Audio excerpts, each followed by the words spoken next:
Hello friends, आप सभी का स्वागत है आज की इस वीडियो में। और आज की इस वीडियो में हम लोग मुगल साम्राज्य के बारे में पढ़ने वाले हैं। आज है डे 12 और आज के दिन हम लोग पढ़ेंगे मुगल साम्राज्य के बारे में। जैसा कि आप जान रहे हैं कि हम एक सीरीज शुरू किए हुए हैं जिसमें हम लोग लगातार 100 दिनों के अंदर में 100 टॉपिक्स को कंप्लीट करना है।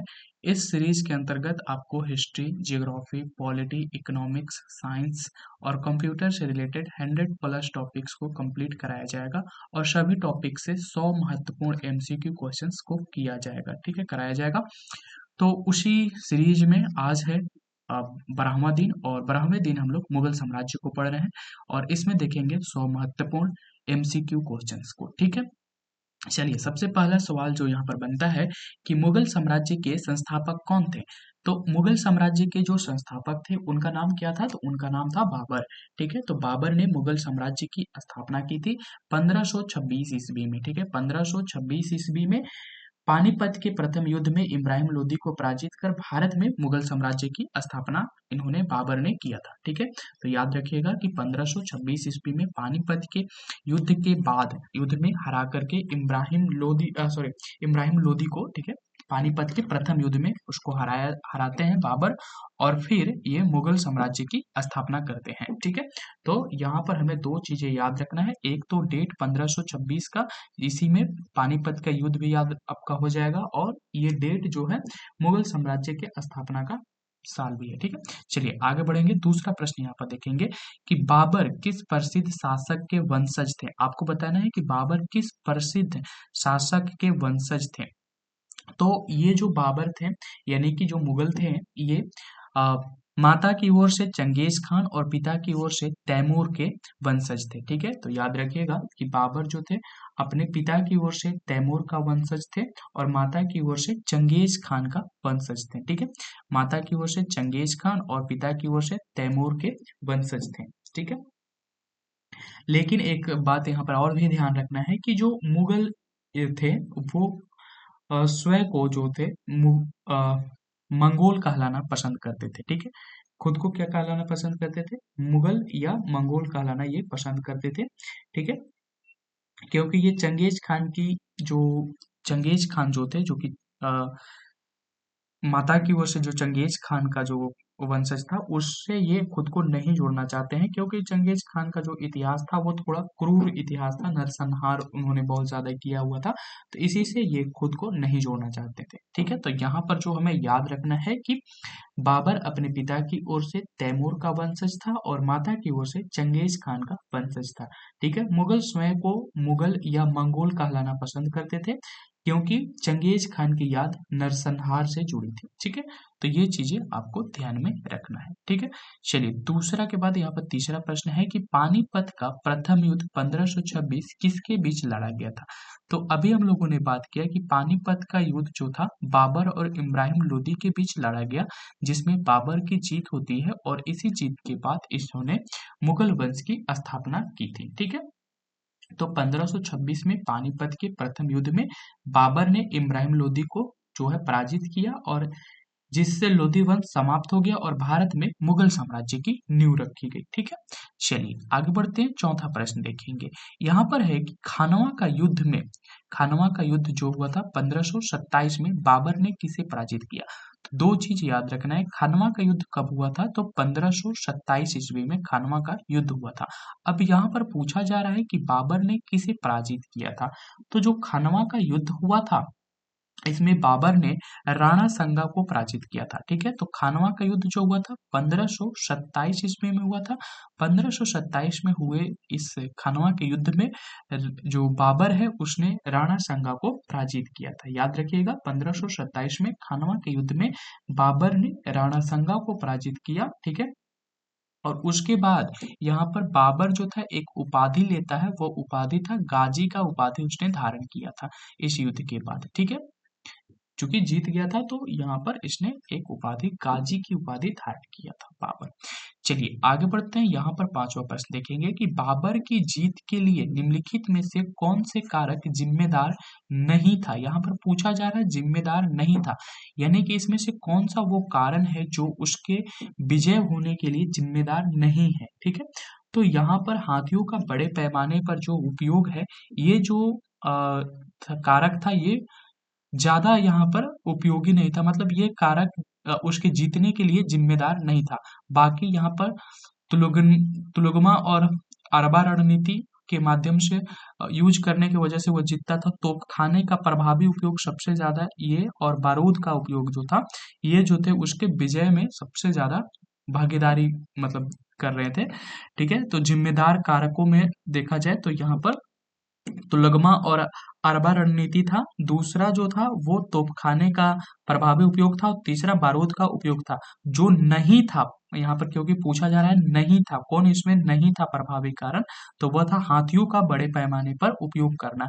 ये जो कारण था ये बाबर की जीत के लिए जिम्मेदार कारक नहीं था। तो ऑप्शन नंबर सी यहाँ पर सही हो जाएगा। चलिए प्रश्न संख्या 6 देखेंगे। प्रश्न संख्या 6 आपसे पूछ रहा है कि बाबर ने किस उपाधि को धारण किया था? तो बाबर जो था उसने बादशाह की उपाधि धारण की थी। ऑप्शन नंबर बी यहाँ पर सही हो जाएगा, बादशाह की उपाधि धारण किया था बाबर ने। ठीक है, तो बाबर ने बादशाह की उपाधि धारण की थी।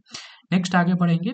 हुमायूं को भारत छोड़ने के लिए किसने मजबूर किया था? हुमायूं को जो है भारत छोड़ने के लिए किसने मजबूर कर दिया था? तो यहाँ पर जो हुमायूं था, हुमायूं को भारत छोड़ने पर मजबूर जो था वह शेर शाह सूरी ने किया था। याद रखिएगा, ऑप्शन नंबर सी यहाँ पर सही हो जाएगा, शेर शाह सूरी ने। ठीक है, तो याद क्या रखना है कि जो चौसा और कन्नौज के युद्ध में शेर शाह सूरी ने हुमायूं को पराजित किया और उसे भारत से भागने के लिए मजबूर कर दिया। तो यहाँ पर दो युद्ध की हम बात कर रहे हैं, एक है चौसा का युद्ध और दूसरा जो था वह कन्नौज का युद्ध था। ठीक है, कन्नौज का युद्ध।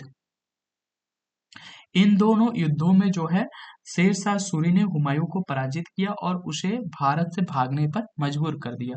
चौसा का युद्ध जो है 1539 ईस्वी में होता है और कन्नौज का युद्ध जो है 1540 ईस्वी में होता है। और इसमें इसी युद्ध के बाद जो है हुमायूं को भारत छोड़ने पर शेर शाह सूरी ने मजबूर कर दिया था। तो ऑप्शन नंबर सी यहाँ पर सही हो जाएगा। आगे बढ़ते हैं। हुमायूं ने दिल्ली में किस नए शहर का निर्माण किया था? तो हुमायूं ने जो दिल्ली में नए शहर का निर्माण किया था उसका नाम था दिन पनाह। ठीक है, ऑप्शन नंबर बी यहाँ पर सही हो जाएगा, दिन पनाह। ठीक है, तो हुमायूं ने दिल्ली में एक नए शहर बनाया जिसे उसने दिन पनाह नाम दिया था। ठीक है, ऑप्शन नंबर बी यहाँ पर सही हो जाएगा, नए शहर का नाम क्या दिया गया था? दिन पनाह दिया गया था। नेक्स्ट आगे देखेंगे। यहाँ पर है कि हुमायूंनामा किसने लिखा? देखिए, हुमायूंनामा के लेखक आपसे पूछा जा रहा है कि कौन है। तो हुमायूंनामा की जो लेखक है उनका नाम है गुलबदन बेगम। और ये गुलबदन बेगम कौन थी? ये गुलबदन बेगम जो थी वह हुमायूं की बहन थी। ठीक है, हुमायूं की ये क्या थे? बहन थी, गुलबदन बेगम, और इन्होंने ही लिखा था हुमायूंनामा। तो याद रखना है कि हुमायूंनामा के लेखक कौन है? हुमायूंनामा के लेखक जो है गुलबदन बेगम है, और गुलबदन बेगम जो है वह हुमायूं की बहन है। ठीक है, चलिए आगे बढ़ते हैं। प्रश्न संख्या 10 देखेंगे। मुगल चित्रकला की नींव किसने रखी? तो मुगल चित्रकला की जो नींव रखा गया था वह हुमायूं के द्वारा रखा गया था। ऑप्शन नंबर बी यहाँ पर सही हो जाएगा, हुमायूं के द्वारा। ठीक है, तो याद रखिएगा कि मुगल चित्रकला की नींव जो है हुमायूं ने रखी जब वह फारस में रह रहा था। ठीक है, वह अपने साथ दो चित्रकार मीर सैयद अली और अब्दुल सहमद को भारत लाया था। ठीक है, तो यहाँ पर जो हमें याद रखना है, ध्यान में रखना है कि मुगल चित्रकला की जो नींव या शुरुआत जो किया गया था वह हुमायूं के समय किया गया था। ठीक है, नेक्स्ट आगे बढ़ेंगे। प्रश्न संख्या 11 देखेंगे। शेरशाह सूरी ने किस वंश की स्थापना की थी? तो शेरशाह सूरी ने किस वंश की स्थापना की थी?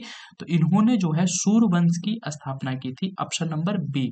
ठीक है, तो शेरशाह सूरी ने किस वंश की स्थापना की थी? तो ये सूर वंश की स्थापना की थी। ठीक है, सूर्यवंश की स्थापना की थी। चलिए आगे बढ़ते हैं। प्रश्न संख्या 12 देखेंगे। शेरशाह सूरी ने कौन सी नई चांदी की मुद्रा जारी की थी? नई चांदी की मुद्रा कौन सी जारी की थी, उसका नाम क्या था? तो यहाँ पर जो शेरशाह सूरी ने नई चांदी की मुद्रा जारी की थी उसका नाम था दाम, ऑप्शन नंबर बी यहाँ पर सही हो जाएगा, दाम। ठीक है, दाम। शेरशाह ने, ठीक है, शेरशाह सूरी ने दाम नामक नई चांदी की मुद्रा जारी की, जो 1835 तक प्रचलन में रही थी। ये कब तक प्रचलन में रही थी? 1835 तक प्रचलन में रही थी। ठीक है, चलिए आगे देखेंगे। प्रश्न संख्या 13 देखिए, यहाँ पर है कि शेरशाह सूरी द्वारा निर्मित शाही रोड को बाद में किस नाम से जाना गया? तो जो यहाँ पर शाही रोड था उसको किस नाम से बाद में जाना गया, ये आपसे पूछा जा रहा है। तो जो शेरशाह सूरी के द्वारा जो रोड बनाया गया था उसको बाद में ग्रांड ट्रंक रोड के नाम से जाना गया। ठीक है, option number B, Grand Trunk Road के नाम से जाना गया। ठीक है, शेरशाह ने सिंधु घाटी से सोनार घाटी यानी कि बंगाल तक शाही रोड बनवाई। इस सड़क को ब्रिटिश काल में जो है ग्रांड ट्रंक रोड के नाम से इसका नाम बदल दिया गया और कहा गया ग्रांड ग्रांड ट्रंक रोड। ठीक है, चलिए आगे बढ़ते हैं। यहाँ पर है कि शेरशाह सूरी की भूमि राजस्व प्रणाली में पट्टा क्या था? तो भूमि राजस्व प्रणाली में जो पट्टा था वो क्या था? प्रत्येक किसान को भुगतान की जाने वाली राशि। जो प्रत्येक किसान को जो राशि दिया जाता था उसी को क्या कहा जाता था? पट्टा कहा जाता था। ठीक है, चलिए आगे बढ़ते हैं। प्रश्न संख्या 14 के बाद 15, पानीपत का दूसरा युद्ध किसके बीच लड़ा गया? तो पहले तो याद रखिएगा कि पानीपत का दूसरा युद्ध कब हुआ था। तो पानीपत का दूसरा युद्ध 1556 में हुआ था और किसके बीच लड़ा गया था? तो पानीपत का जो दूसरा युद्ध लड़ा गया था वह अकबर और हेमू के बीच लड़ा गया था। ठीक है, ऑप्शन नंबर बी, अकबर और हेमू के बीच जो है 1556 में पानीपत का युद्ध लड़ा गया। ठीक है, याद रखिएगा कि अकबर और हेमू के बीच यहाँ पर हुआ था और अकबर ने जो था वह हेमू को पराजित किया था। ठीक है, तो इसमें जीत जो होती है किसकी होती है? अकबर की होती है। ठीक है, अकबर की होती है। याद रखना है क्या है कि पानीपत का दूसरा युद्ध कब होता है? 1556 ईस्वी में। किसके किसके बीच होता है? अकबर और हेमू के बीच होता है और इसमें जीत किसकी होती है? अकबर की जीत होती है और हेमू की हार होती है। ठीक है, तो पानीपत का दूसरा युद्ध याद रखिएगा। चलिए आगे बढ़ते हैं। 15 के बाद यहाँ पर प्रश्न संख्या 16, अकबर ने किसकी संरक्षता में शासन किया था? तो शुरू किया था मतलब, तो अकबर जो था वह किसकी संरक्षता में शासन किया था? तो ये थे बैरम खान। ठीक है, ऑप्शन नंबर बी यहाँ पर याद रखिएगा, बैरम खान के ये संरक्षता में शासन किए थे। 1556 से लेकर के 1560 के बीच अकबर ने बैरम खान की संरक्षता में शासन किया था। कब से कब तक? 1556 से लेकर के 1560 के बीच इन्होंने जो है बैरम खान की संरक्षता में शासन किया था। बैरम खान को एक उपाधि के नाम से जाना जाता है, इनको खाना के नाम से भी जाना जाता है, खनान के नाम से या खाना के नाम से जाना जाता है। ठीक है, तो याद रखिएगा कि अकबर ने किसकी संरक्षता में शासन किया तो शुरू किया? तो ये बैरम खान की संरक्षता में शासन किया, जो 1556 से लेकर के 1560 के बीच थी और इन्हें खान एक खाना की उपाधि के साथ राज्य का वकील बनाया गया था। तो याद रखिएगा कि इनकी उपाधि क्या थी? खान एक खाना की। ठीक है, बैरम खान का। चलिए आगे बढ़ते हैं। प्रश्न संख्या 16 के बाद 17 देखेंगे। यहाँ पर हल्दी घाटी का युद्ध किसके बीच लड़ा गया? सबसे पहला यहाँ पर याद रखना है हमें कि हल्दी घाटी कब हुआ था। हल्दी घाटी का युद्ध कब हुआ था? 1576 ईस्वी में। कब हुआ था? 1576 ईस्वी में। और किसके किसके बीच हुआ था? तो अकबर और राणा प्रताप के बीच हुआ था। अकबर और राणा प्रताप के बीच हुआ था। 1756 में हल्दी घाटी के युद्ध में अकबर ने जो है राणा प्रताप को पराजित किया था। ठीक है, तो अकबर यहाँ पर क्या होती है? अकबर की जीत होती है और राणा प्रताप की क्या हो जाती है? हार हो जाती है। ये युद्ध कब हुआ था? 1576 ईस्वी में, सॉरी 1576 ईस्वी में हल्दी घाटी का युद्ध हुआ था। ठीक है, जिसमें अ, राणा प्रताप की हार होती है। ठीक है, जिसके बाद अधिकांश राजपूत शासकों ने अकबर की अधीनता को भी स्वीकार कर लिया था। ठीक है, इसी युद्ध के बाद जो अधिकतर जो राजपूत शासक थे वो अकबर की अधीनता को स्वीकार करते हैं। हल्दी घाटी का युद्ध जो है 1576 में ईस्वी में होता है। अकबर और राणा प्रताप के बीच होता है, जिसमें अकबर की जीत होती है और राणा प्रताप की हार होती है। ठीक है, चलिए आगे बढ़ेंगे, प्रश्न संख्या 17 के बाद 18 देखेंगे। अकबर ने गुजरात विजय की स्मृति में कहाँ बुलंद दरवाजा बनवाया था? तो आपको बताना है कि बुलंद दरवाजा कहाँ पर बनवाया गया था। लेकिन एक चीज और ध्यान में रखना है कि बुलंद दरवाजा जो है एक स्मृति है और ये गुजरात विजय की स्मृति में बनवाया गया था। ठीक है, तो ये जो गुजरात विजय की स्मृति में बुलंद दरवाजा जो अकबर के द्वारा बनवाया गया था, ये फतेहपुर सीकरी में बनवाया गया था। ऑप्शन नंबर सी यहाँ पर से हो जाएगा, फतेहपुर सीकरी में। अकबर ने गुजरात के शासक मुजफ्फर शाह को पराजित किया और इस जीत की याद में उसने फतेहपुर सीकरी में जो है बुलंद दरवाजा का निर्माण करवाया था। तो फतेहपुर सीकरी में जो है बुलंद दरवाजा बनवाया गया था और ये गुजरात विजय के स्मृति में बनवाया गया था। चलिए आगे बढ़ते हैं, प्रश्न संख्या 19 देखेंगे। यहाँ पर है कि मुगलों ने उत्तराधिकार के किस सिद्धांत का पालन किया था? उत्तराधिकार के किस सिद्धांत को पालन किया था? तो मुगल जो थे वह सहविभाजन, ठीक है, सहविभाजन सिद्धांत का मतलब पालन किया था। ठीक है, उत्तराधिकार के सिद्धांत में जो सह विभाजन का सिद्धांत है उसका पालन किया था। ठीक है, यहाँ पर मुगल जो था प्रथम जन्म के अधिकार में विश्वास नहीं करते थे, उसके बजाय वे मुगल और तैमूरी परंपरा के अनुसार सह विभाजन यानी कि सभी बेटों के बीच विरासत को विभाजन का पालन करते थे। देखो, उत्तराधिकार का मतलब होता है कि राजा के बाद अब नया राजा कौन बनेगा। ठीक है, नया राजा कौन बनेगा, तो कई जगह पर यहाँ पर होता है कि राजा का जो बड़ा बेटा है यानी कि जन्म जिसका पहले हुआ है वो क्या बन जाएगा, राजा के बाद राजा बनेगा। लेकिन यहाँ पर जो मुगलों ने ऐसा परंपरा नहीं लिया, उन्होंने कहा कि जो सभी लड़के होंगे उनके बीच क्या हो जाएगा, राज्य को बांटा जाएगा। ठीक है, तो ये बात यहाँ पर किया गया है। चलिए, सविभाजन किया जाएगा, विरासत का विभाजन किया जाएगा। तो आपको याद रखना होगा कि मुगलों ने उत्तराधिकार के किस सिद्धांत का पालन किया था, तो इन्होंने सविभाजन सिद्धांत को पालन किया था। चलिए आगे बढ़ते हैं, प्रश्न संख्या 20 देखेंगे। जहांगीर की माता कौन थी? जहांगीर की माता कौन थी? तो जहांगीर की जो माता थी एक कछवाहा राजपूत राजकुमारी थी। ठीक है, ठीक है, जहांगीर की माता एक कछवाहा राजपूत राजकुमारी थी जो अंबर के राजपूत शासक की बेटी थी। ठीक है, तो अंबर की राजपूत शासक की बेटी थी और यह आधुनिक जयपुर में पड़ता है। ऑप्शन नंबर सी यहाँ पर सही हो जाएगा कि ये एक कछवाहा राजपूत राजकुमारी थी। ठीक है, चलिए 20 के बाद यहाँ पर प्रश्न संख्या 21 देखेंगे। यहाँ पर है कि मनसबदार शब्द का क्या अर्थ है?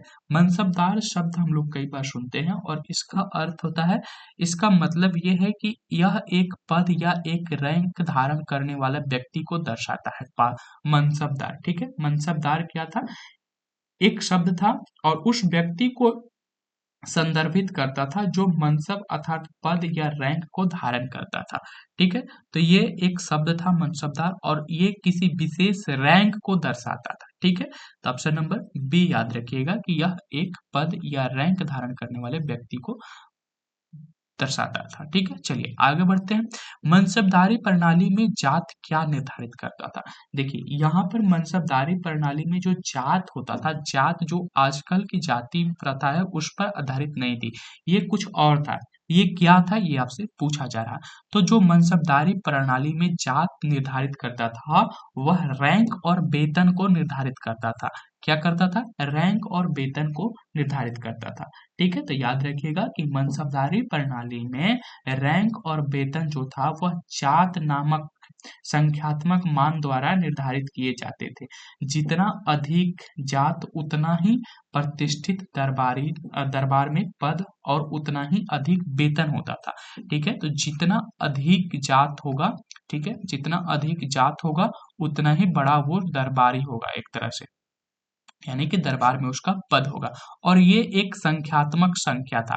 जैसे अगर उदाहरण के लिए हम समझें तो मान के चलो कि एक व्यक्ति का मनसब जात जो है 7 है और एक का 10 है, तो यहाँ पर जो 10 ओला होगा, 10 जिसका होगा जात, वह उच्च अधिकारी होगा। ठीक है, वह 7 वाले से उच्च होगा, मतलब ऊंचे पद पर होगा और उसकी वेतन जो होगी अधिक होगी।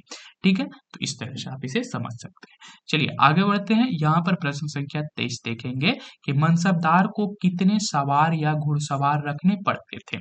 जो मनसबदार हुआ करते थे उनको एक निश्चित संख्या यानी कि निर्दिष्ट संख्या के आधार पर जो है घुड़सवार और सवार रखना होता था, वो निर्धारित किया जाता था राजा की ओर से। ठीक है, तो मनसबदार की जो सैन्य जिम्मेदारी के लिए उसे एक निर्दिष्ट संख्या में सवार और घुड़सवार रखने पड़ते थे। आगे बढ़ते हैं, प्रश्न संख्या 24। जागीर क्या थी? जागीर क्या थी? ठीक है, तो जागीर क्या है ये आपसे पूछा जा रहा है कि जागीर क्या थी। तो राजस्व असाइनमेंट था ये, राजस्व असाइनमेंट हुआ करता था, यानी कि मनसबदार अपना वेतन राजस्व असाइनमेंट के रूप में प्राप्त करते थे, जिसे जागीर कहा जाता था, जो कुछ हद तक इक्ता की तरह था। तो हम लोगों ने पीछे पढ़ा था इक्ता प्रणाली के बारे में, और यहाँ पर राजस्व असाइनमेंट उसी तरह से होता था कि एक निश्चित क्षेत्र दे दिया जाता था और आपको उसमें से क्या करना है, टैक्स वसूलना है, और वहां से फिर जो है आपको उसी में से हिस्सा मिल जाएगा। ठीक है, तो ये था राजस्व असाइनमेंट, ऑप्शन नंबर बी जागीर। चलिए आगे बढ़ते हैं, प्रश्न संख्या 25। मनसबदार और मुक्ति में क्या अंतर था? मनसबदार और मुक्ति में क्या अंतर था? तो मनसबदार और मुक्ति में क्या अंतर था? तो मनसबदार जो थे वह जागीर का प्रशासन नहीं करते थे। ये जो थे मनसबदार, ये जागीर का प्रशासन नहीं करते थे। ठीक है, ऑप्शन नंबर ए यहाँ पर सही हो जाएगा। मुक्तियों के विपरीत जो अधिकांश मनसबदार थे वास्तव में अपनी जागीरों में निवास या प्रशासन नहीं करते थे।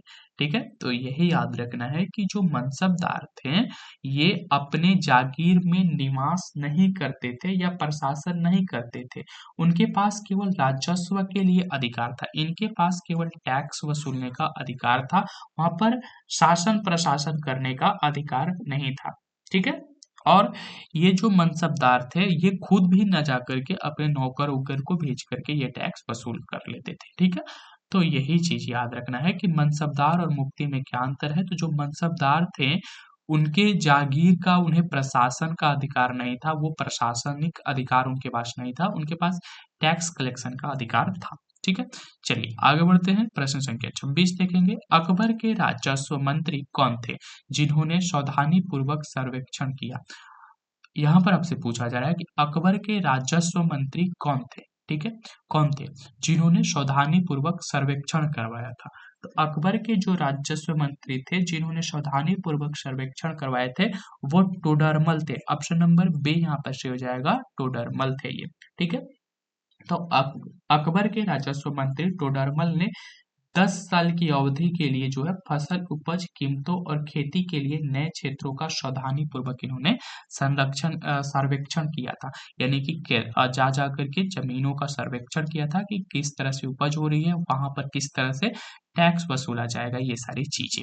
ठीक है, तो ये याद रखिएगा कि राजस्व मंत्री कौन थे जिन्होंने सावधानी पूर्वक सर्वेक्षण किया था, तो वो टोडरमल थे। ठीक है, चलिए आगे बढ़ते हैं, प्रश्न संख्या यहाँ पर 27 है कि जब्त राजस्व प्रणाली क्या थी?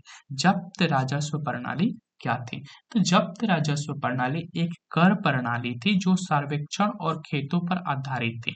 ठीक है, तो ये सर्वेक्षण किया गया था और उसी के आधार पर टैक्स लिया जाता था। ठीक है, जब्त राजस्व प्रणाली उन क्षेत्रों में प्रचलित थी जहां मुगल प्रशासन भूमि का सर्वेक्षण कर सकते थे और बहुत सावधानी पूर्वक खाते रख सकते थे। ठीक है, तो ये चीज था कि जो है जब्त राजस्व प्रणाली वह थी जहां पर खेतों का सर्वेक्षण किया गया था और खातों पर आधारित थी। ठीक है, तो ये चीज आपको याद रखना है कि मतलब ये एक सिस्टमेटिक था जब्त प्रणाली।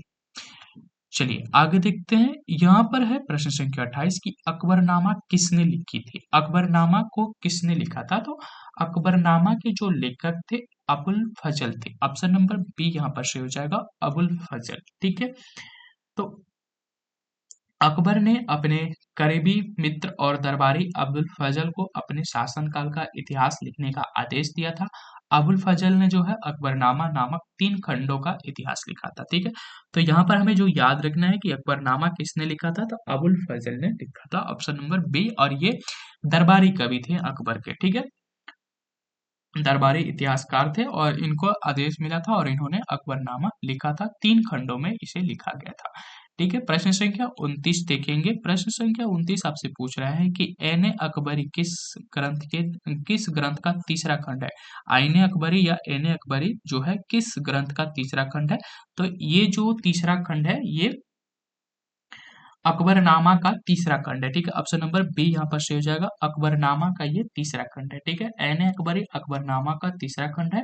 यह अकबर के प्रशासन, घराने, सेना, राजस्व और साम्राज्य की भूगोल से संबंधित है। ठीक है, तो इसमें जो विषय है जिस पर चर्चा किया गया है ऐन अकबरी में, वह प्रशासन के बारे में, उनके घरानों के बारे में, लोगों के बारे में, ठीक है, राजस्व प्रणाली के बारे में और साम्राज्य की जो भौगोलिक स्थिति थी उसके बारे में चर्चा की गई है ऐन अकबरी में। ठीक है, चलिए नेक्स्ट आगे देखते हैं। अकबर की सुलह एक कुल की नीति क्या क्या अर्थ था। सुलह एक कुल की नीति का क्या अर्थ था, यह अर्थ हमें बताना है कि क्या अर्थ था सुलह एक कुल की नीति का।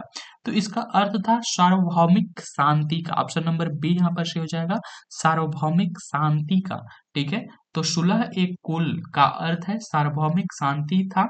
ठीक है, यह अकबर की नीति थी जो विभिन्न धर्मों, संस्कृतियों और जातियों से बने समाज को शासन करने के लिए थी। ठीक है, तो ये एक तरह से था कि सभी लोग शांतिपूर्वक यहाँ पर क्या करें, जीवन यापन जिए करें। ठीक है, और इसमें जो है सभी धर्मों के, विभिन्न धर्मों के, संस्कृतियों और जातियों से बने समाज को शासन करने के लिए इस नीति का उपयोग किया गया था, सुलह एक कुल नीति का, जिसका अर्थ होता है सार्वभौमिक शांति। चलिए प्रश्न संख्या 31 देखिए, यहाँ पर है कि जहांगीर ने किस उपाधि के साथ शासन किया था। तो जहांगीर जो थे वो जहांगीर की उपाधि से शासन किए थे, जिसका अर्थ होता है विश्व विजेता। ठीक है, जहांगीर जो है, जहांगीर ने किस उपाधि के साथ शासन किया था। तो ऑप्शन नंबर बी जहांगीर, जिसका मतलब होता है विश्व विजेता। ठीक है, तो यहाँ पर इनका जो जहांगीर जो थे, इनका जो बचपन का नाम था वो सलीम था। ठीक है, सलीम था, और ये सलीम के रूप में, सलीम के नाम से शासन नहीं करते हैं, बल्कि ये जहांगीर के नाम से शासन करते हैं। ठीक है, जहांगीर के नाम से शासन करते हैं, और जहांगीर का अर्थ होता है विश्व विजेता। तो यही आपसे पूछा जा रहा है कि यहाँ पर जहांगीर ने किस उपाधि के साथ शासन किया। हालांकि यहाँ पर जहांगीर न कर पूछ करके अगर पूछा जाता कि सलीम ने किस उपाधि के साथ शासन किया, तो ये प्रश्न थोड़ा सा और बेटर हो जाता। खैर यहाँ पर याद रखना है आपको कि जहांगीर का मतलब होता है विश्व विजेता। ठीक है, चलिए आगे बढ़ते हैं। अब प्रश्न संख्या 32 देखेंगे कि पांचवें सिख गुरु अर्जुन देव को किसने मृत्यु दंड दिया था। जो पांचवें सिख गुरु थे जिनका नाम था अर्जुन देव, उनको मृत्यु दंड किसने दिया था। तो ये जो मृत्यु दंड दिया गया था, ये दिया गया था जहांगीर के द्वारा। ऑप्शन नंबर बी जहांगीर के द्वारा। जहांगीर के पुत्र जो थे खुसरो ने विरोध किया। इनका जहांगीर का एक पुत्र था जिसका नाम था खुसरो, और इसने क्या कर दिया, विद्रोह कर दिया था। ठीक है, विद्रोह किया, और विद्रोह किया लेकिन पराजित हुआ और कैद कर लिया गया, और उसके समर्थक जो थे पांचवें सिख गुरु अर्जुन देव थे, और इसी वजह से इनको मृत्यु दंड दिया गया था। ठीक है, तो खुसरो जो था वो साम्राज्य में विद्रोह कर दिया। ठीक है, और विद्रोह करने के बाद खुसरो हार भी जाता है और उसको गिरफ्तार भी कर लिया जाता है, लेकिन इसके समर्थक के रूप में अर्जुन देव थे, तो इनको जो है मृत्यु दंड दिया जाता है। तो याद रखिएगा कि जहांगीर के द्वारा जो है पांचवें सिख गुरु अर्जुन देव को जो है मृत्यु दंड दिया जाता है। ऑप्शन नंबर बी यहाँ पर सही हो जाएगा। चलिए प्रश्न संख्या 33 देखेंगे कि किस अंग्रेज यात्री को सूरत में अंग्रेजी फैक्ट्री स्थापित करने के लिए फरमान मिला था। ठीक है, वह कौन सा अंग्रेज यात्री था जिसको सूरत में फैक्ट्री स्थापित करने के लिए जो है फरमान मिल गया था। तो ये जो फरमान मिला था, ये मिला था थॉमस रो को। ठीक है, थॉमस रो को। ठीक है, option number B Thomas Roe को जो है यहाँ पर मिल गया था। इसका पूरा नाम था कैप्टन हॉकिंस और थॉमस रो जो थे ये लोग, कैप्टन हॉकिंस और थॉमस रो, ये दोनों ने जहांगीर के दरबार का दौरा किया, और थॉमस रो को जो है सूरत में अंग्रेज फैक्ट्री स्थापित करने के लिए फरमान मिला। ठीक है, जिसे शाहजहां ने मुहर लगाई। ठीक है, तो याद रखना है आपको कि थॉमस रो को जो है यहाँ पर सूरत में जो है फैक्ट्री स्थापित करने के लिए फरमान मिल जाता है। ठीक है। चलिए आगे बढ़ते हैं, प्रश्न संख्या 34 देखेंगे। प्रश्न संख्या 34 है कि तुजुक ए जहांगीरी क्या है?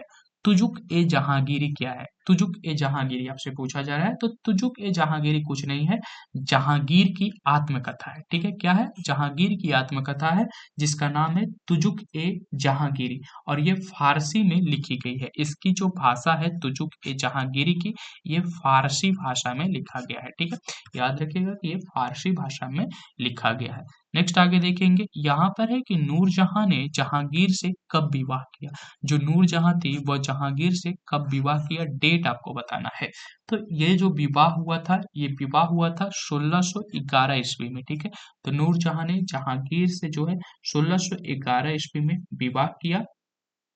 ठीक है, और इसका जो नूरजहां की जो नाम था, इसका नाम के पीछे एक और नाम था, इनका जो मेन नाम था वह मेहरुनिशा था, मेहरुनिशा था। और इन्होंने शादी किया जहांगीर से, और उसके बाद इनको उपाधि दिया जाता है नूरजहां का।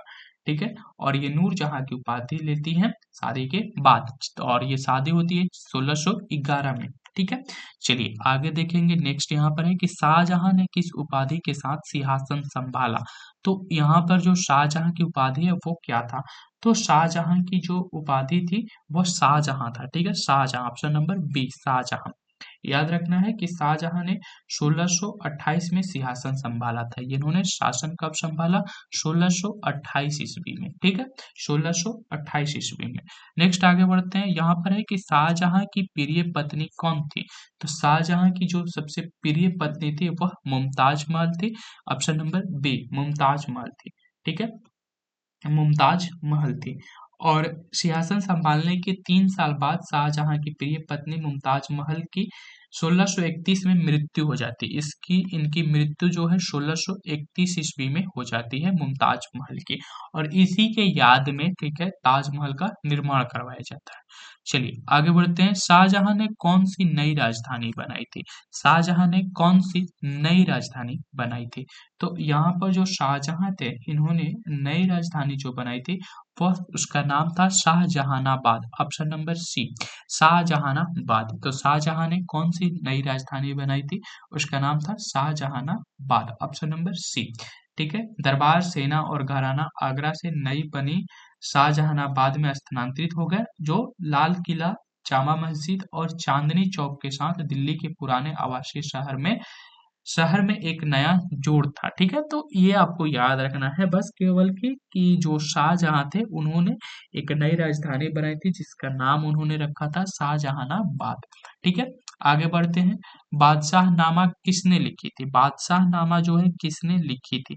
तो बादशाहनामा के लेखक जो थे वो थे Abdul Hamid Lahori. Option number B, Abdul Hamid Lahori जो थे वह बादशाहनामा के लेखक थे। ठीक है, तो बादशाहनामा के लेखक कौन हुए? अब्दुल हमीद लाहौरी। ठीक है, ऑप्शन नंबर बी। चलिए आगे बढ़ते हैं, प्रश्न संख्या 40 देखेंगे कि शाहजहां के शासन काल में अभिवादन की प्रथा क्या थी? तो शाहजहां के शासन काल में जो अभिवादन की प्रथा थी वह थी चहार, तस्लीम और जीमनबोस, यानी कि जमीन को चूमना, जिसका मतलब होता है। शाहजहां के शासनकाल में अभिवादन चहार, तस्लीम और जमीनोबोस था, जिसका मतलब होता है जमीन को चूमना। ये चीज थी यहाँ पर शाहजहां के शासनकाल में अभिवादन की प्रथा, चहार, तस्लीम और जमीनबोस। चलिए आगे देखते हैं, यहाँ पर है कि औरंगजेब ने कौन सी उपाधि धारण की थी? औरंगजेब जो उपाधि धारण किया था वो था आलमगीर की उपाधि। आलमगीर की उपाधि का मतलब होता है विश्व विजेता। ठीक है, विश्व विजेता, विश्व विजेता। आलमगीर का मतलब होता है विश्व विजेता, और औरंगजेब ने आलमगीर की उपाधि धारण की। ठीक है, और इसे जिंदा पीर भी कहा जाता है। औरंगजेब को जो है जिंदा पीर भी कहा जाता है। क्या कहा जाता है? जिंदा पीर। ठीक है, जिंदा पीर, जिंदा पीर भी कहा जाता है आलमगीर की। और इसने उपाधि कौन सी धारण की थी? आलमगीर की उपाधि धारण की थी, जिसका मतलब होता है विश्व विजेता। ठीक है, और इसे जो है पीर, जिंदा पीर भी कहा जाता है। ठीक है, चलिए आगे बढ़ते हैं, प्रश्न संख्या 42 देखेंगे कि औरंगजेब ने किन दक्कन राज्यों को मुगल साम्राज्य में मिलाया था? औरंगजेब ने किन दक्कन राज्यों को मुगल साम्राज्य में मिलाया था? तो औरंगजेब जो थे इन्होंने बीजापुर और गोलकुंडा को जो है मुगल साम्राज्य में मिलाया था। बीजापुर को 1686 ईस्वी में और गोलकुंडा को 1687 में जो है मुगल साम्राज्य में मिलाया था। ठीक है, चलिए आगे बढ़ते हैं। प्रश्न संख्या 42 के बाद अब हम लोग 43 देखेंगे। यहाँ पर है कि जवाबित ए आलमगीरी क्या है? जवाबित ए आलमगीरी क्या था? तो जवाबित ए आलमगीरी जो है इसका मतलब है औरंगजेब के आदेश या फरमान। ऑप्शन नंबर बी, औरंगजेब के आदेश या फरमान जो थे उसी को जवाबित ए आलमगीरी कहा जाता था। औरंगजेब ने जवाबित ए आलमगीरी यानी कि औरंगजेब के आदेश जारी किए और इसके तहत नैतिक नियमों को लागू करने के लिए जो है मुहतसिब नियुक्त किए गए, यानी कि कुछ अधिकारी नियुक्त किए गए जो कि इसके द्वारा यानी कि औरंगजेब के जो आदेश थे, जो फरमान थे, उसको लागू करा जा सके अच्छे तरह से। तो इसी के जो औरंगजेब के आदेश या फरमान थे उसको जवाबित ए आलमगीरी के नाम से जाना जाता है। ठीक है, चलिए प्रश्न संख्या 43 के बाद प्रश्न संख्या 44 देखेंगे। यहाँ पर आपसे पूछ रहा है कि औरंगजेब ने कौन सी प्रथा बंद कर दी? तो औरंगजेब ने जो प्रथा बंद की थी वह था झरोखा दर्शन।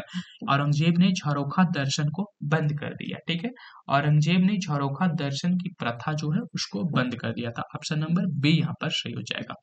नेक्स्ट आगे देखिए, यहाँ पर है कि औरंगजेब ने 1600 यहाँ पर है कि औरंगजेब ने 1679 में कौन सा कर फिर से लगा दिया? कौन सा कर था जिसको इन्होंने फिर से लगा दिया था औरंगजेब ने? तो इन्होंने जो फिर से कर लगाया था वो जजिया कर था। ऑप्शन नंबर ए जजिया कर। ठीक है, तो औरंगजेब ने जजिया और तीर्थ यात्रा कर फिर से लगा दिया था। ठीक है, तो ऑप्शन नंबर ए यहाँ पर सही हो जाएगा, जजिया कर। नेक्स्ट आगे देखेंगे, यहाँ पर है कि 9वें सिख गुरु तेग बहादुर को किसने मृत्यु दंड दिया था? 9वें सिख गुरु का नाम क्या है? तेग बहादुर है, और इनको मृत्यु दंड किसने दिया था? तो 9वें सिख गुरु तेग बहादुर की मृत्यु दंड जो है औरंगजेब के द्वारा दिया गया था। ऑप्शन नंबर डी यहाँ पर हो जाएगा हमारा सही कि औरंगजेब ने 9वें सिख गुरु तेग बहादुर को जो है मृत्यु दंड दिया था। नेक्स्ट आगे बढ़ते हैं, प्रश्न संख्या 47। यहाँ पर है कि बीबी का मकबरा कहाँ स्थित है? प्रश्न संख्या 47 पूछ रहा है कि बीबी का मकबरा कहाँ स्थित है? तो ये औरंगाबाद में स्थित है। ऑप्शन नंबर सी सही हो जाएगा, औरंगाबाद में। औरंगाबाद ने औरंगजेब ने औरंगाबाद में बीबी का मकबरा, ठीक है, बनवाया था। ठीक है, ऑप्शन नंबर सी सही हो जाएगा। चलिए आगे बढ़ते हैं, प्रश्न संख्या 48। यहाँ पर है कि आलमगीर नामा किसने लिखा था? आलमगीर नामा किसके द्वारा लिखा गया था? तो जो आलमगीर नामा लिखा गया था यह मिर्जा मोहम्मद कासिम के द्वारा लिखा गया था। ऑप्शन नंबर बी, आलमगीर नामा किसके द्वारा लिखा गया था? तो मिर्जा मोहम्मद कासिम ने जो है आलमगीर नामा लिखी थी। चलिए प्रश्न संख्या 49 देखेंगे। यहाँ पर है कि औरंगजेब की धार्मिक नीति का क्या परिणाम हुआ?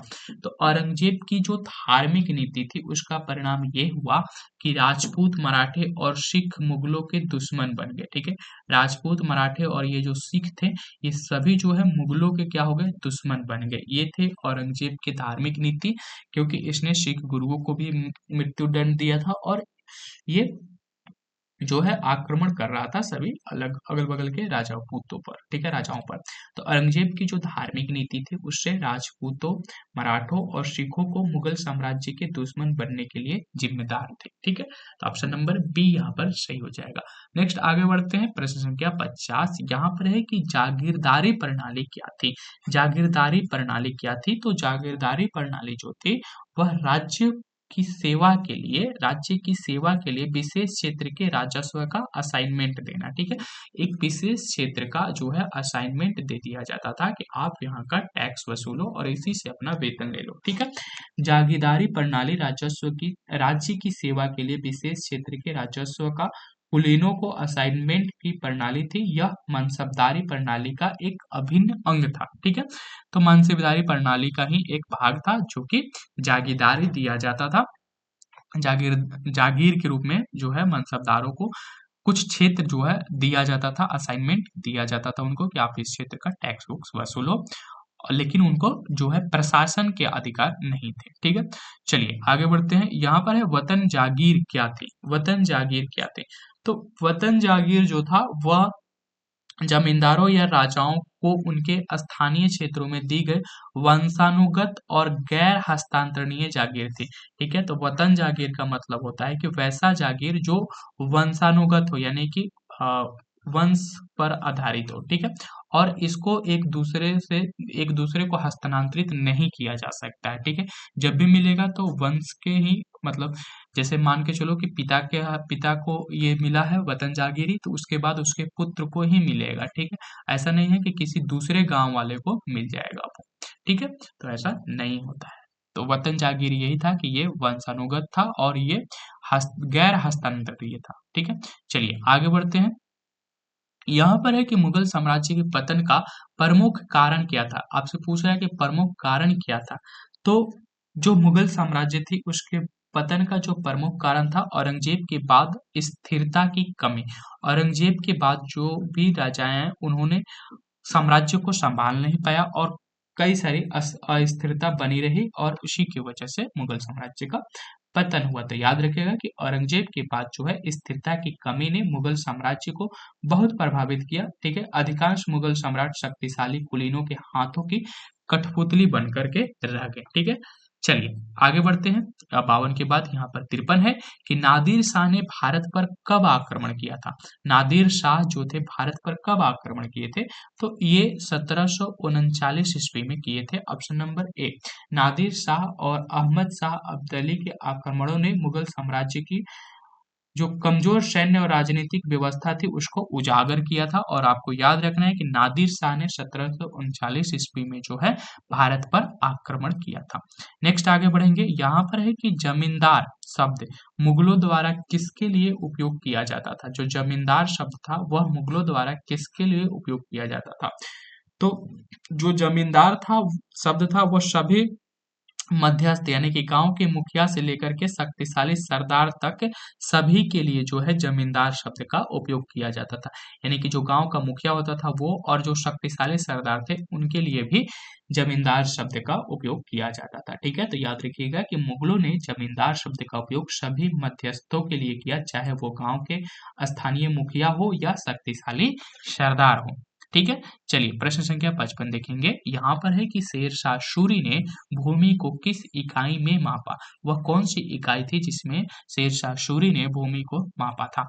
तो शेरशाह सूरी ने जिस भूमि माप का उपयोग किया था वह सिकंदरी गज था। ठीक है, सिकंदरी गज था। शेरशाह सूरी ने भूमि को सिकंदरी गज का उपयोग करके मापा था। इसमें 32 अंक हुआ करते थे। ठीक है, तो ऑप्शन नंबर बी याद रखिएगा कि शेरशाह सूरी ने भूमि को सिकंदरी गज में मापा था। नेक्स्ट आगे बढ़ेंगे। यहाँ पर है कि अकबर के नवरत्नों और अकबर के नवरत्नों में से कौन एक थे? यानी कि इसमें से कौन एक थे? तो अकबर के नवरत्नों में जो थे वह टोडरमल शामिल थे। ऑप्शन नंबर ए यहाँ पर सही हो जाएगा। टोडरमल जो थे वह अकबर के नवरत्न थे। ठीक है, टोडरमल अकबर के नवरत्नों में से एक थे। ठीक है, याद रखिएगा। चलिए आगे बढ़ते हैं। बाबर ने कितने वर्षों तक शासन किया? नेक्स्ट यहाँ पर प्रश्न है कि बाबर ने कितने वर्षों तक शासन किया था? तो बाबर जो शासन किए थे ये लगभग 4 वर्षों तक शासन किए थे। ठीक है, ऑप्शन नंबर ए 4 वर्षों तक इन्होंने शासन किया था। 1526 से लेकर के 1530 के बीच इन्होंने शासन किया था, लगभग जो कि 4 वर्ष तक इन्होंने शासन किया था। चलिए आगे बढ़ते हैं। यहाँ पर है कि हुमायूं ने दूसरी बार कब दिल्ली पर कब्जा किया था? तो हुमायूं ने दूसरी बार कब दिल्ली पर कब्जा किया था? तो ये जो कब्जा था 1555 ईस्वी में किया गया था। ऑप्शन नंबर बी यहाँ पर सही हो जाएगा कि हुमायूं जो थे इन्होंने 1555 ईस्वी में जो है दिल्ली पर कब्जा किया था। 1555 में सूरी साम्राज्य के विघटन के बाद हुमायूं ने दिल्ली पर फिर से कब्जा किया। ठीक है, लेकिन 1 वर्ष के बाद उनकी मृत्यु हो जाती है। चलिए आगे बढ़ते हैं। प्रश्न संख्या 59। यहाँ पर है कि अकबर ने अपने शासन की शुरुआत में किस क्षेत्र पर सैन्य अभियान चलाए थे? अकबर ने अपने शासन की शुरुआत में किस क्षेत्र पर सैन्य अभियान चलाए थे? तो ये था सूरी, अफगान और मालवा और गोंडवाना क्षेत्र में। ठीक है, सूरी, अफगान मालवा और गोंडवाना क्षेत्र में जो है अकबर ने अपने शासन की शुरुआत में जो है सैन्य अभियान चलाए थे। ठीक है, चलिए याद रखिएगा यहाँ पर कि 1556 से लेकर के 1570 के बीच अकबर ने सूरी और अन्य अफगानों मालवा और गोंडवाना के पड़ोसी राज्यों के खिलाफ सैन्य अभियान चलवाए थे 1556 से लेकर के 1570 के बीच। नेक्स्ट आगे बढ़ेंगे, यहाँ पर आपसे प्रश्न पूछ रहा है कि चित्तौड़ पर कब कब्जा किया गया। चित्तौड़ पर जो कब्जा किया गया था वो 1568 ईस्वी में किया गया था। ऑप्शन नंबर बी 1568 ईस्वी में सिसोदियों की राजधानी जो थी चित्तौड़ पर कब्जा किया गया। ठीक है, तो 1556 ईस्वी में चित्तौड़ पर जो है क्या किया गया, कब्जा कर लिया गया। और एक डेट और याद रखना है कि 1569 ईस्वी में 1569 ईस्वी में जो है रणथंभौर पर जो है कब्जा कर लिया गया था। ठीक है, रणथंभौर पर कब्जा कर लिया गया था। ठीक है, रणथंभौर पर 1569 ईस्वी में जो है कब्जा कर लिया गया था और चित्तौड़ पर 1568 ईस्वी में। नेक्स्ट आगे बढ़ेंगे, यहाँ पर है कि अकबर के शासन काल में 5000 जात वाले कितने मनसबदार थे। वही बात हम लोगों ने किया था कि जात का मतलब होता है कि जिसका जितना अधिक जात होगा उसका पद उतना ही ऊंचा होगा, उसको वेतन उतना ही अधिक मिलेगा। तो अब यहाँ पर आपसे पूछ रहा है कि 5000 जात वाले कितने मनसबदार थे अकबर के शासनकाल में। तो ये जो थे 29 थे, इनकी संख्या कितनी थी, 29 थी। ठीक है, याद रखिएगा कि अकबर के शासनकाल में जो 5000 जात वाले 29 मनसबदार थे और औरंगजेब के शासनकाल में जो मनसबदारों की संख्या बढ़कर 79 हो गई थी। ठीक है, तो ये संख्या बढ़कर के औरंगजेब के शासनकाल में 79 हो गई थी। लेकिन यहाँ पर जो प्रश्न पूछा जा रहा है कि 5000 जात वाले कितने मनसबदार थे औरंगजेब अकबर के शासनकाल में, तो 5000 मनसबदार वाले जो मतलब जात वाले मनसबदार थे वो 29 थे। ठीक है, ऑप्शन नंबर बी। चलिए नेक्स्ट आगे देखेंगे, प्रश्न संख्या 62 यहाँ पर है कि औरंगजेब के शासनकाल में जो जागीरदारी संकट क्यों उत्पन्न हुआ।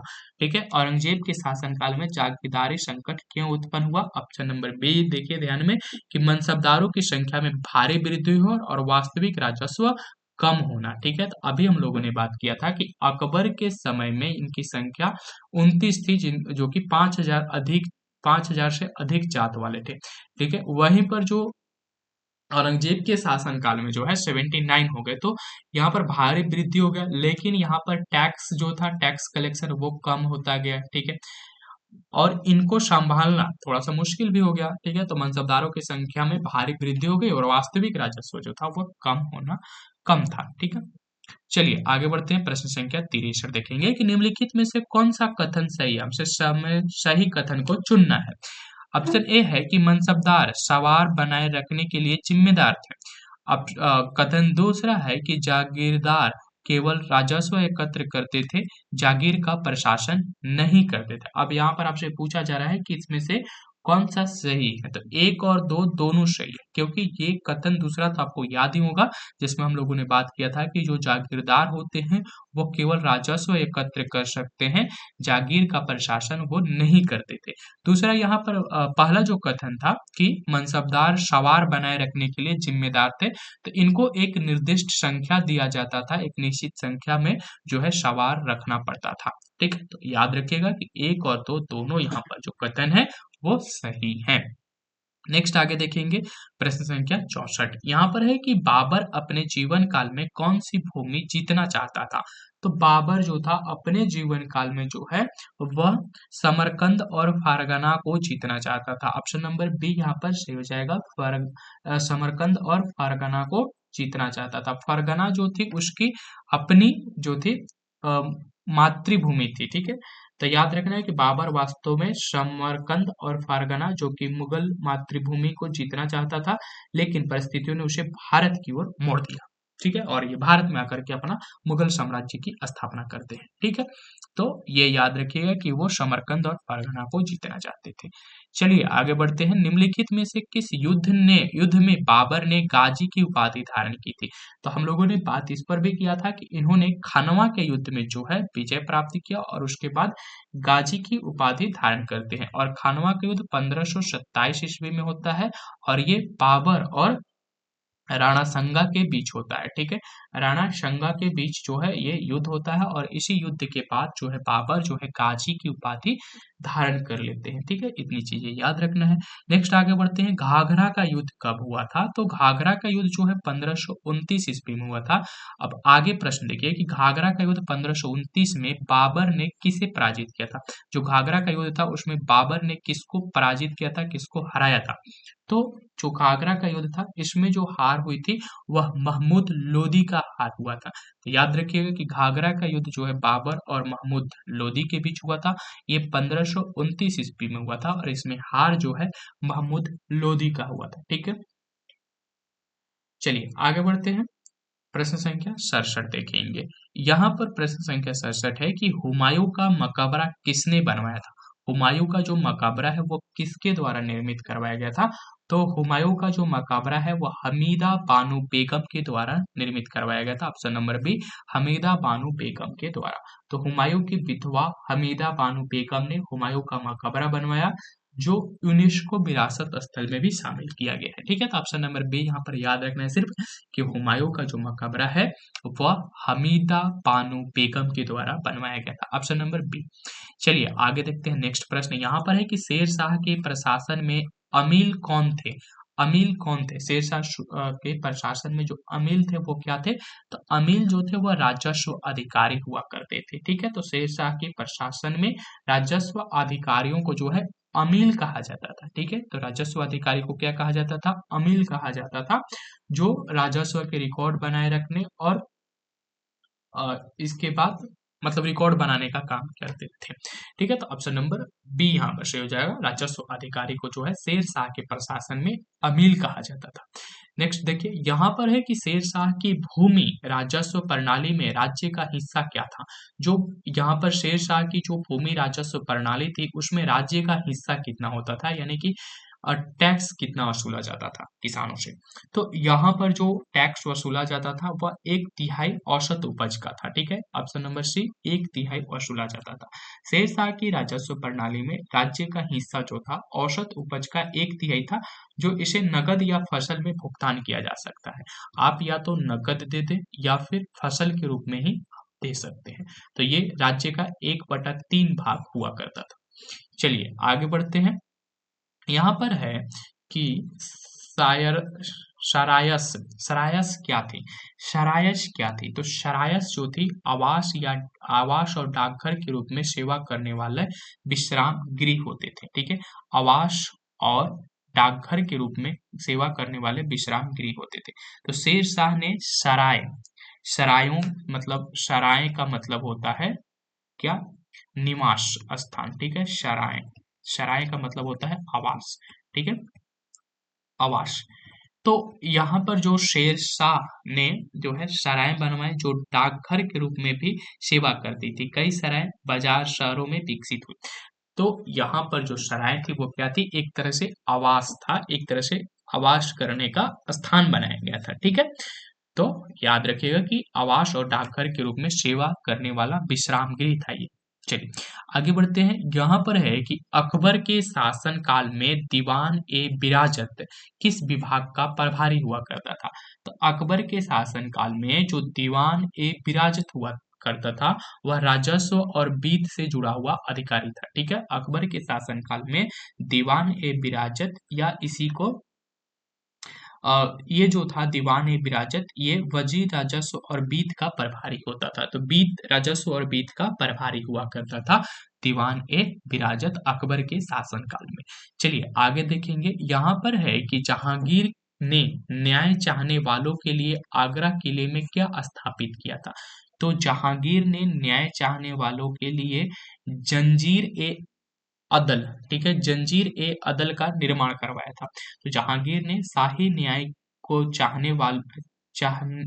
यहाँ पर है कि जहांगीर ने न्याय चाहने वालों के लिए आगरा के किले में क्या स्थापित किया था? तो आगरा के किला में जंजीर ए अदल की स्थापना की थी, जिसको न्याय की जंजीर के रूप में जाना जाता था। न्याय के जंजीर के रूप में इसको जाना जाता था। ठीक है, तो जहांगीर ने शाही न्याय के चाहवानों के लिए आगरा किले में जंजीर ए अदल स्थापित किया था कि जो शाही न्याय चाहते हैं उनके लिए जंजीर ए अदल का निर्माण करवाया गया था। ठीक है, चलिए आगे बढ़ते हैं। प्रश्न संख्या 73 देखेंगे। यहाँ पर है कि दु अस्पा सिंह अस्पा दु अस्पा सिंह अस्पा प्रणाली किसने शुरू की थी?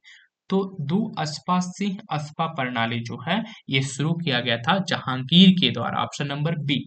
तो जहांगीर ने दु अस्पा सिंह अस्पा प्रणाली शुरू की, जिसे बाद में मनसबदारी में संशोधित किया गया। ठीक है, कुलीनों को बिना अपने जात रैंक बढ़ाए बड़ी संख्या में सैनिक रखने की अनुमति थी।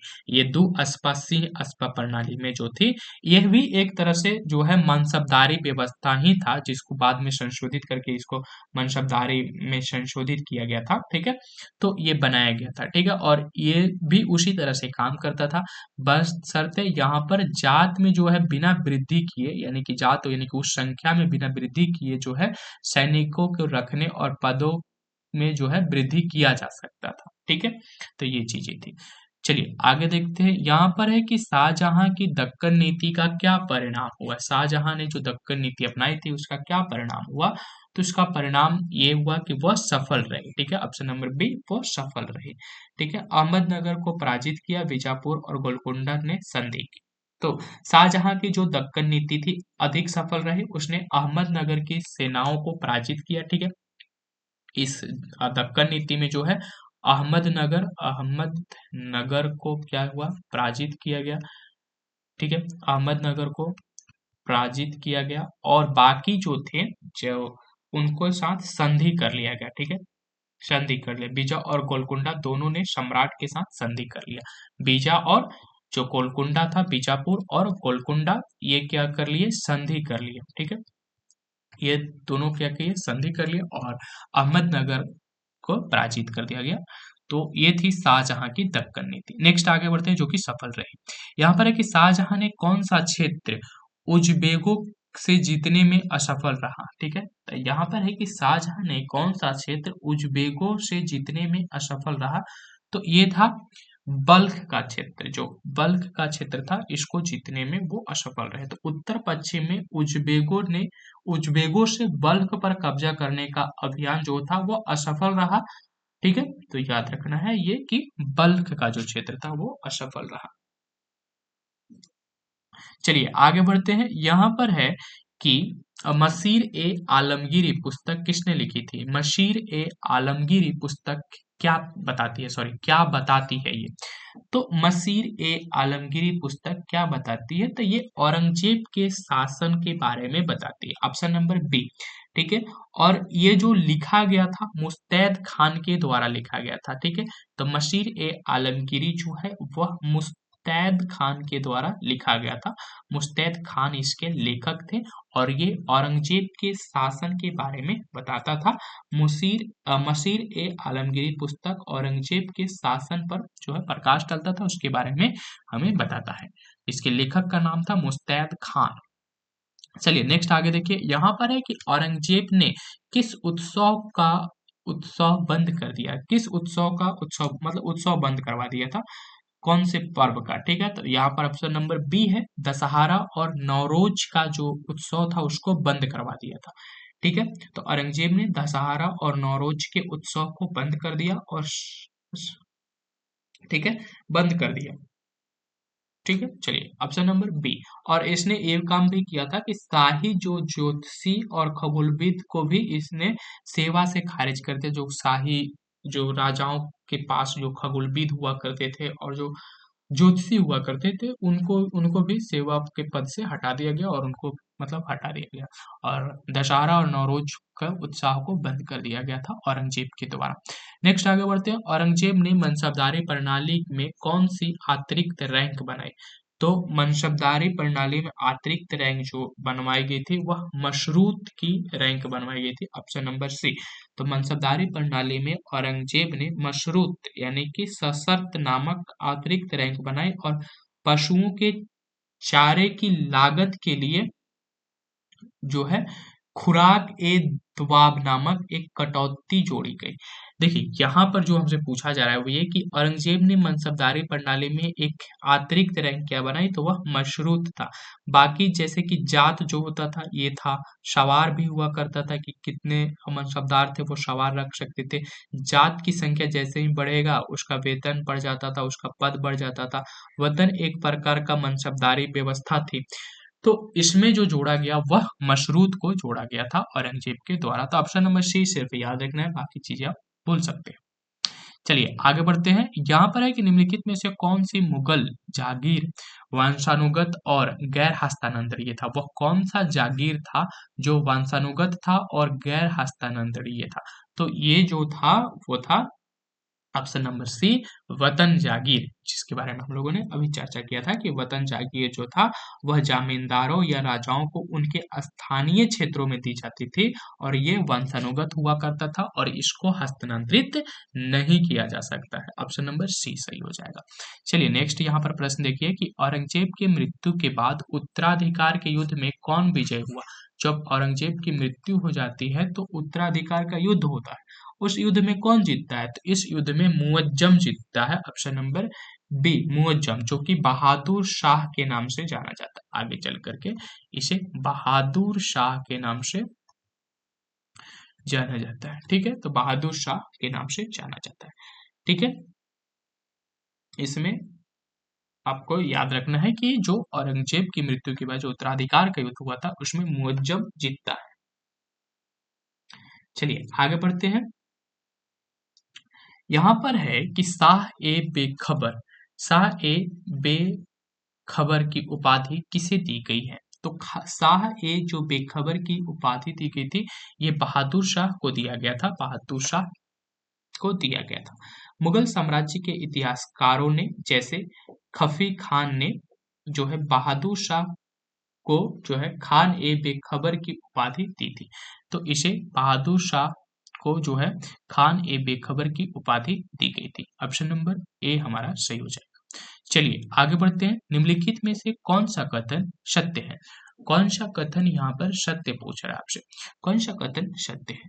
तो यहाँ पर जो सभी कथन जो है सत्य है। अकबर ने सुलह एक कुल की नीति अपनाई, बिल्कुल सही। औरंगजेब ने जजिया कर फिर से लगा दिया था, बिल्कुल सही। जहांगीर ने तुजुक ए जहांगीरी लिखी, ये भी सही है। तो उपरोक्त सभी सही है, ऑप्शन नंबर डी हमारा सही हो जाएगा। चलिए आगे बढ़ते हैं। प्रश्न संख्या 82 के बाद यहाँ पर 83 देखना है कि अकबर के नवरत्नों में से कौन अकबरनामा और ऐन अकबरी के लेखक है। तो अकबरनामा और ऐन अकबरी के लेखक जो है अबुल फजल है। ऑप्शन नंबर बी यहाँ पर सही हो जाएगा। इन्होंने जो है अकबरनामा और ऐन अकबरी लिखी थी और ये अकबर के नवरत्नों में से एक थे। ऑप्शन नंबर बी सही हो जाएगा। चलिए नेक्स्ट आगे बढ़ते हैं। प्रश्न संख्या 84, योगाशिष्ट का फारसी में अनुवाद किसके शासनकाल में निजामुद्दीन पानीपती द्वारा किया गया था। तो वाग योगा वशिष्ठ का फारसी में अनुवाद किसके शासनकाल में हुआ था। तो ये जो शासनकाल था जिसमें योगाशिष्ट का फारसी में अनुवाद किया गया था वह अकबर का शासनकाल था। ऑप्शन नंबर ए सही हो जाएगा कि योगा वशिष्ठ का जो फारसी में अनुवाद जो है अकबर के शासनकाल में निजामुद्दीन पानीपती द्वारा किया गया था। तो ऑप्शन नंबर ए हमारा सही हो जाएगा। नेक्स्ट आगे बढ़ते हैं। निम्नलिखित में से कौन सा युग्म सही नहीं है। आप देखिए यहाँ पर पूछ रहा है कि कौन सा युग्म सही नहीं है। तो यहाँ पर जो सही नहीं है वो जहांगीर और आलमगीर जो है ये सही नहीं है। ठीक है, आलमगीर की जो उपाधि धारण किया गया था वह औरंगजेब के द्वारा ही धारण किया गया था, आलमगीर की उपाधि। ठीक है, आलमगीर और जिंदा पीर जो है वह औरंगजेब से जुड़ा हुआ है। जहांगीर का मतलब होता है विश्व विजेता। ठीक है, जहांगीर का अर्थ बताया गया है विश्व विजेता। ठीक है, और जहांगीर का जो बचपन का नाम था वो सलीम था और सलीम जो है जहांगीर की उपाधि धारण करके जहांगीर के नाम से शासन करता है। तो इसका मतलब होता है विश्व विजेता, जहांगीर का मतलब होता है। ठीक है, तो ऑप्शन नंबर यहाँ पर सी जो है वो हमारा आंसर हो जाएगा। चलिए आगे बढ़ते हैं। निम्नलिखित में से कौन सा अभिकथन सही है। कौन सा अभिकथन सही है, चलिए देखते हैं। अभी कथन ये है कि सम्राट अकबर 1581 में एक विशाल सेना के साथ अफगानिस्तान की ओर बढ़े। कारण बताया जा रहा है कि यह मध्य एशिया में अपने पैतृक देश फरगना को पुनः प्राप्त करने की चाह पर थे। तो अब यहाँ पर आपसे पूछा जा रहा है कि इसमें से कौन सा सही है, कौन सा गलत है। हम लोग देख रहे हैं प्रश्न संख्या जो 86 है, ठीक है। प्रश्न संख्या 86 को देख रहे हैं और यहाँ पर हमारा आंसर हो जाएगा ऑप्शन नंबर ए और आर दोनों सही है और जो आर जो है ए की सही व्याख्या कर रहा है, ठीक है। क्योंकि जो अकबर था वास्तव में फरगना को पुनः प्राप्त करने के लिए अफगानिस्तान गया था, ये बात बिल्कुल सही है। तो ऑप्शन नंबर ए हमारा सही हो जाएगा कि ए और आर दोनों सही है और आर जो है ए की सही व्याख्या करता है। नेक्स्ट आगे बढ़ेंगे। यहाँ पर प्रश्न संख्या 87 आपके सामने है कि मुगल साम्राज्य के संदर्भ में जागीरदार जागीरदार और जमींदार के बीच क्या अंतर था। जो जागीरदार थे और जमींदार थे उनके बीच क्या अंतर था। तो अब पहला देखिए, यहाँ पर है कि जागीरदारों के पास राज्य से भूमि असाइनमेंट के रूप में प्रोप्राइटरी अधिकार थे, जबकि जमींदारों के पास प्रोप्राइटरी अ, अधिकार यहाँ पर देखिए, फिर से देखते हैं कि जागीरदारों के पास राज्य से, यहाँ पर राज्य से कहा जा रहा है, ठीक है, राज्य से भूमि असाइनमेंट के रूप में प्रोप्राइटरी अधिकार थे, जबकि जमींदारों के पास प्रोप्राइटरी अधिकार थे। दूसरा यहाँ पर है कि जमींदार अपने असाइनमेंट से राजस्व एकत्र नहीं करते थे, जबकि जमींदार ऐसा कर सकते थे। अब देखिए यहाँ पर पूछ रहा है कि मुगल साम्राज्य के संदर्भ में कौन सा अंतर सही है, ठीक है। तो यहाँ पर जो सही अंतर है, ठीक है, ऑप्शन नंबर डी है, न तो एक और ना ही दो। ऑप्शन नंबर डी जो यहाँ पर दिख रहा है आपको, ना तो एक सही है ना तो दूसरा सही है। क्यों, इसको समझते हैं, ठीक है। दोनों कथन गलत है। जागीरदारों के पास प्रोप्राइटरी अधिकार नहीं थे, केवल राजस्व अधिकार थे। तो जो यहाँ पर जागीरदार होते थे जागीरदार होते थे इनके पास केवल राजस्व वसूल करने का, टैक्स वसूल करने का अधिकार था, ठीक है, अधिकार था, केवल राजस्व अधिकार था, ठीक है। जागीरदार अपने असाइनमेंट से राजस्व एकत्र करते थे और जो जागीरदार थे ये केवल अपने असाइनमेंट से जो है राजस्व वसूल करते थे। ये चीजें आपको ध्यान में रखनी है और ये चीजें यहाँ पर नहीं बताई गई है, तो ऑप्शन नंबर कोई भी यहाँ पर सही, ना तो एक ना तो दो, ठीक है। चलिए आगे बढ़ते हैं। और जो जमींदार हुआ करते थे इनके पास प्रोप्राइटरी का अधिकार था, वो जो है प्रशासन को देखते थे, ठीक है। तो इस तरह से हमारा ना तो एक हो जाएगा ना तो दो होगा।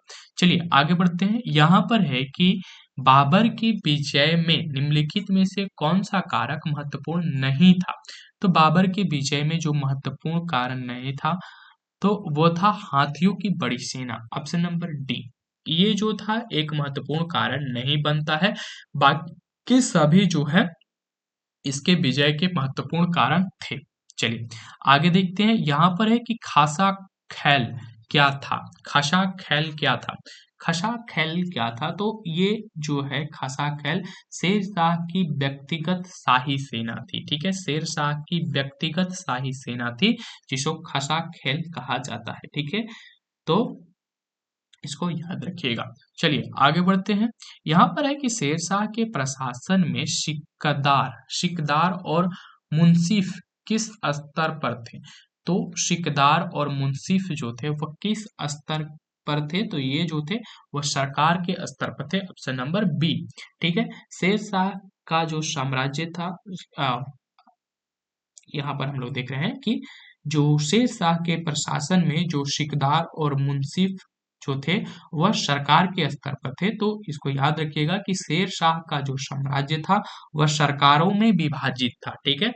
जो शेर शाह का प्रशासन था ये सरकारों में विभाजित था, ठीक है, सरकारों में विभाजित था। प्रत्येक सरकार में प्रशासन के प्रभारी मुख्य सिकदार यानी कि कानून व्यवस्था को जो लागू करने वाले थे उनको सिकदार थे, ठीक है, मुख्य सिकदार थे, कानून और व्यवस्था और मुख्य मुंसिफ जो थे वो न्यायाधीश हुआ करते थे। तो यहाँ पर वही आपसे पूछा जा रहा है कि शेर शाह के प्रशासन में जो सिकदार और मुंसिफ थे वो किस स्तर पर थे। तो ये सरकार के स्तर पर थे, क्योंकि जो शेर शाह का प्रशासन था वह सरकारों में बटा हुआ था। और सिकदार क्या थे, ये कानून व्यवस्था कानून व्यवस्था कानून और व्यवस्था के लिए ये जिम्मेदार थे। और जो मुंसिफ थे ये न्यायाधीश थे, ठीक है, न्यायाधीश थे। मुंसिफ जो थे वो न्यायाधीश थे। तो इस बात को याद रखना है आपको। और ये बात याद रखना है कि शेर शाह का जो साम्राज्य था वह सरकारों में विभाजित था। और प्रत्येक सरकार, यानी कि मान के चलो कि ये जैसे एक बड़ा सा क्षेत्र जो है शेर शाह का है, तो इसमें जो है शेर शाह प्रशासन में इस तरह से बटा हुआ है। तो ये एक सरकार हो गया। अब इस सरकार के जो प्रशासन के प्रभारी जो हुआ था कहते थे, मुख्य प्रभारी जो होता था वह सिकदार होता था। इसका काम कानून और व्यवस्था को बनाए रखना था। और मुंसिफ जो होता था वह इस सरकार का न्यायाधीश हुआ करता था। ठीक है, तो इस तरह से आपको ध्यान में रखना है। चलिए आगे बढ़ते हैं। यहाँ पर है कि अकबर ने चित्तौड़ विजय किस वर्ष किया था, किस वर्ष में की थी। तो अकबर जो थे चित्तौड़ विजय 1568 में किया था। ऑप्शन नंबर बी यहाँ पर से हो जाएगा 1568 में चित्तौड़ पर इन्होंने कब्जा कर लिया था। नेक्स्ट आगे बढ़ेंगे। यहाँ पर है कि शाहजहां के शासनकाल के दौरान उत्तराधिकार के युद्ध में निम्नलिखित में से कौन सा युद्ध नहीं लड़ा गया। कौन सा युद्ध जो है उत्तराधिकार के युद्ध से संबंधित नहीं है। ठीक है, तो यहाँ पर ऑप्शन नंबर सी खानवा का युद्ध जो है ये नहीं लड़ा गया। खानवा का युद्ध जो था बाबर और रणसंगा के बीच 1527 ईस्वी में लड़ा गया था। ठीक है, बाकी जो युद्ध है इसमें धर्मत युद्ध, शमुगढ़ का युद्ध, देवराई का युद्ध, ये जो युद्ध थे ये शाहजहां के पुत्रों के बीच युद्ध उत्तराधिकार के लिए लड़ा गया था। लेकिन जो खानवा का युद्ध था वो बाबर और रणसंगा के बीच लड़ा गया था 1527 ईस्वी में। ठीक है, जिसमें बाबर की जीत होती है। चलिए आगे बढ़ते हैं। यहाँ पर है कि मुगल काल में करोड़ी क्या थी, क्या था, करोड़ी का मतलब क्या था मुगल काल में। तो करोड़ी जो था वो क्या था, राजस्व अधिकारी था जो 1 करोड़ दाम का राजस्व एकत्र करता था। ठीक है, तो अकबर के शासनकाल में जो करोड़ी राजस्व अधिकारी था जो 1 करोड़ दाम लगभग 2.5 लाख रुपए, 1 करोड़ दाम का मतलब हो गया 2.5 लाख, ठीक है, रुपए। दाम का यहाँ पर अर्थ हो गया चांदी के सिक्के से जो चलाया गया था। ठीक है, चांदी के विशेष सिक्के से मतलब यहाँ पर है। ठीक है,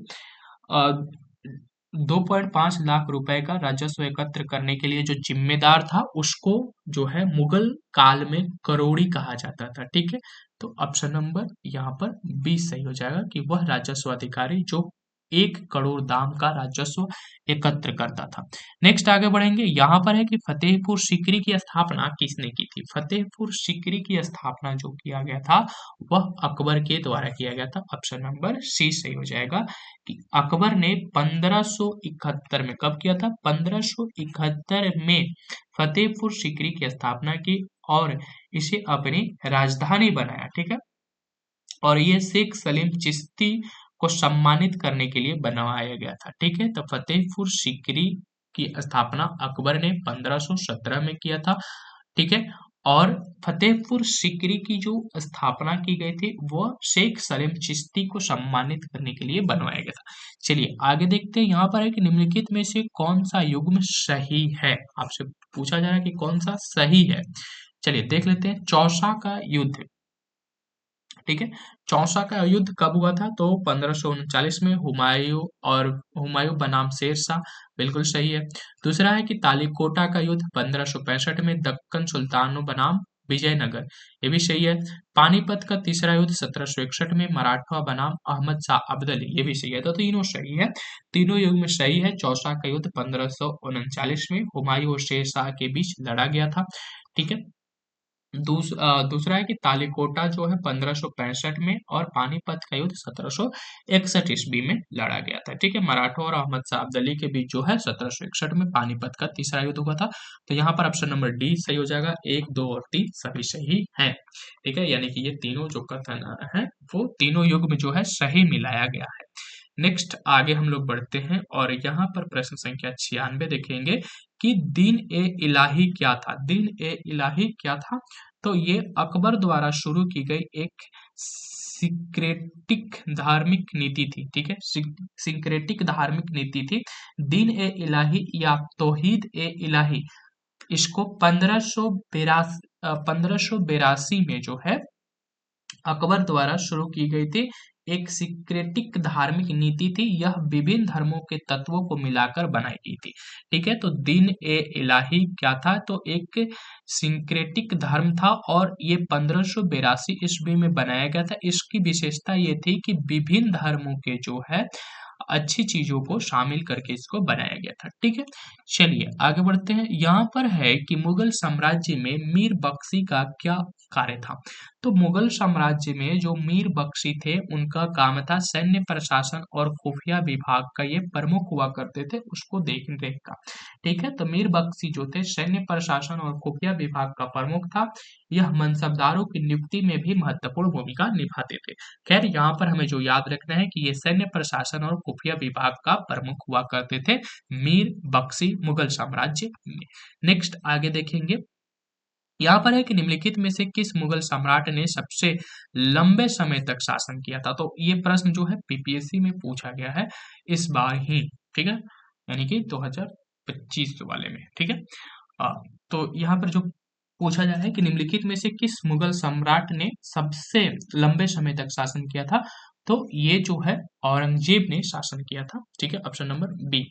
1568 से लेकर के 1707 तक औरंगजेब ने लगभग 49 वर्षों तक इन्होंने शासन किया था।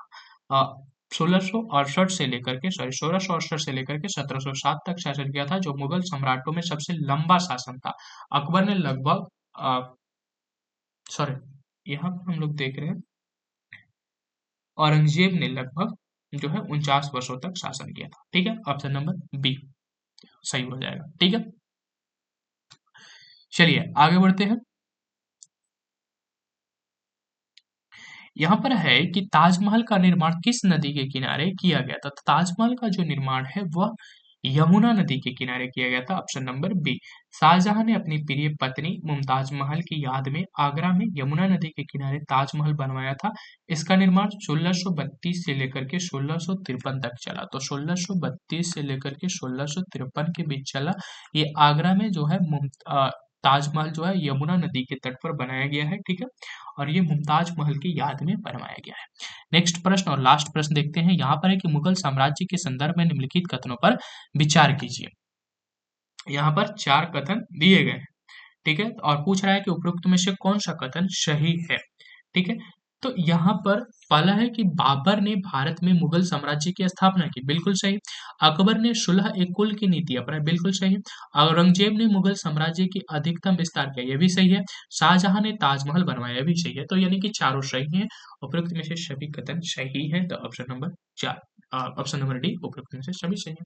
चलिए, तो ये थे आज के कुल 100 प्रश्न जो कि मुगल साम्राज्य के ऊपर था और जो कि इस तरह से कंप्लीट होते हैं। तो अभी तक आप हमारे चैनल को सब्सक्राइब नहीं किया तो जरूर से जरूर सब्सक्राइब कर लीजिए। और ये सीरीज चल रहा है जिसमें हम लोग शॉर्ट टॉपिक्स को देखने वाले हैं, और ये शॉर्ट टॉपिक जो है history, geography, polity, economic, science और कंप्यूटर से रिलेटेड होंगे, जो कि 100+ टॉपिक्स हो जाएंगे। ठीक है, और अभी तक चैनल को सब्सक्राइब नहीं किए तो जरूर से जरूर सब्सक्राइब कर लीजिए। मिलते हैं नेक्स्ट वीडियो में नेक्स्ट टॉपिक के साथ।